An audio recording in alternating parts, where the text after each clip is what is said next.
BNP সরকার ক্ষমতায় আসার ৬ মাস পার হয়েছে। এই সময়ের মধ্যে প্রধানমন্ত্রী তারেক রহমানের ব্যক্তিগত জনপ্রিয়তা কোথায় দাঁড়িয়েছে, মানুষ তার সরকারকে কিভাবে দেখছে, আর সাধারণ মানুষের সবচেয়ে বড় অসন্তোষ কোথায়, এসবের একটা চিত্র উঠে এসেছে সাম্প্রতিক জনমত জরিপে। ডপলার অপিনিয়ন রিসার্চের অ্যাপ্রুভাল রেটিং সার্ভে ২০২৬ বলছে, প্রধানমন্ত্রী হিসেবে তারেক রহমানের কাজের উপর সন্তুষ্ট দেশের ৬৬.৩০% মানুষ। সবচেয়ে উল্লেখযোগ্য বিষয় হলো, এই সমর্থন শুধু বিএনপি ভোটারদের মধ্যেই সীমাবদ্ধ নয়।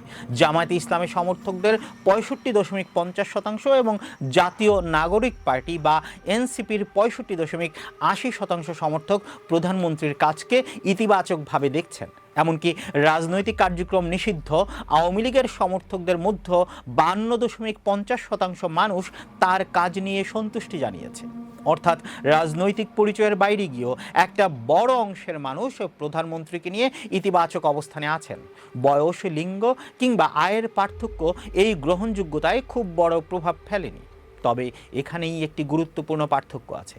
প্রধানমন্ত্রী ব্যক্তিগতভাবে যতটা ভালো রেটিং পেয়েছেন, পুরো সরকার ততটা পায়নি।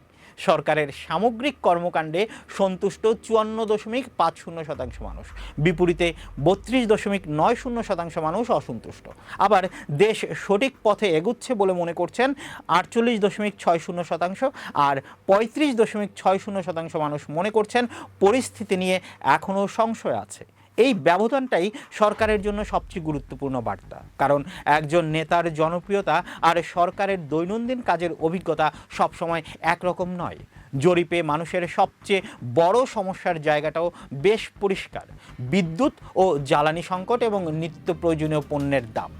এই তিন বিষয়কে সবচেয়ে বড় চ্যালেঞ্জ বলেছেন প্রায় ৫৯.৫০% মানুষ। আর এই জায়গাতেই সরকারের প্রতি অসন্তোষ সবচেয়ে বেশি। বিদ্যুৎ ব্যবস্থাপনায় অসন্তুষ্ট ৮৯.৪০% মানুষ। বাজার নিয়ন্ত্রণ নিয়ে অসন্তুষ্টি জানিয়েছে ৬৯.১০% মানুষ। অর্থনৈতিক চাপের বিষয়টি এখানে গুরুত্বপূর্ণ। জরিপে ৪৬.৫০% মানুষ বলেছে, এক বছর আগের তুলনায় তাদের আর্থিক অবস্থা আরও খারাপ হয়েছে। অর্থাৎ রাজনৈতিক জনপ্রিয়তার পাশাপাশি মানুষের ব্যক্তিগত অর্থনৈতিক বাস্তবতা ও সরকারের ভবিষ্যৎ জনপ্রিয়তার উপর বড় প্রভাব ফেলতে পারে। তবে সব সূচকই নেগেটিভ নয়। ৬৭.৫০% মানুষ রাতে একা চলাফেরাকে নিরাপদ মনে করছেন। ধর্মীয় স্বাধীনতার ক্ষেত্রে ৯৫.২০% মানুষ নিজেদের ধর্ম পালনে নিরাপদ বোধ করছেন। সরকারের ফ্যামিলি কার্ড কর্মসূচিতে সমর্থন রয়েছে ৭৮.৬০% মানুষের।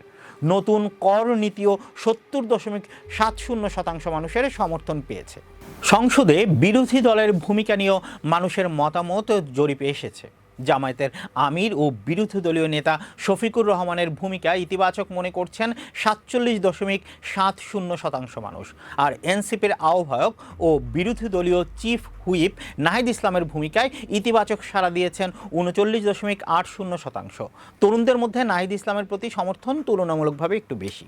এই জরিপে ২০২৫ সালের সেপ্টেম্বরে ইনোভেশন কনসাল্টিংয়ের একটি জরিপের অংশ নেওয়া ১০,৪১৩ জনের সঙ্গে সম্প্রতি ফোনে যোগাযোগ করা হয়। তাদের মধ্যে ৩,৪৪৩ জন এবার মতামত দিয়েছেন দেশের ৬৪ জেলায় ৪৮৯টি ওয়ার্ড ও গ্রামের মানুষের মতামত এতে নেওয়া হয়েছে। সব মিলিয়ে জরিপের চিত্রটা বলছে, নতুন সরকারের শুরুটা মানুষের চোখে পুরোপুরি খারাপ নয়। প্রধানমন্ত্রী তারেক রহমান ব্যক্তিগতভাবে জনপ্রিয়তার দিক থেকে শক্ত অবস্থানে আছেন, কিন্তু সেই জনপ্রিয়তাকে দীর্ঘমেয়াদে ধরে রাখার জন্য সরকারের সামনে সবচেয়ে বড় পরীক্ষা হচ্ছে অর্থনীতি, বাজার আর বিদ্যুৎ জ্বালানি সংকট। আগামী এক বছর নিয়ে ৪৮.৪০% মানুষ আশাবাদী। এখন সরকারের জন্য চ্যালেঞ্জ হলো এই আশাবাদকে বাস্তব জীবনের অভিজ্ঞতায় পরিণত করা, কারণ শেষ পর্যন্ত রাজনৈতিক জনপ্রিয়তার সবচেয়ে বড় পরীক্ষা হয় মানুষের ঘরে, বাজারে আর মাসের শেষ পকেটে। আপনার কি মনে হয়, তারেক রহমানের সরকার কি তার এই জনপ্রিয়তাকে ধরে রাখতে পারবে? বিদ্যুৎ এবং গ্যাসের কি কোনো একটা ব্যবস্থা হবে এবং বাজারের উচ্চমূল্য কি নিয়ন্ত্রণ হবে? আপনার মতামত কমেন্টে জানাবেন নিশ্চয়ই।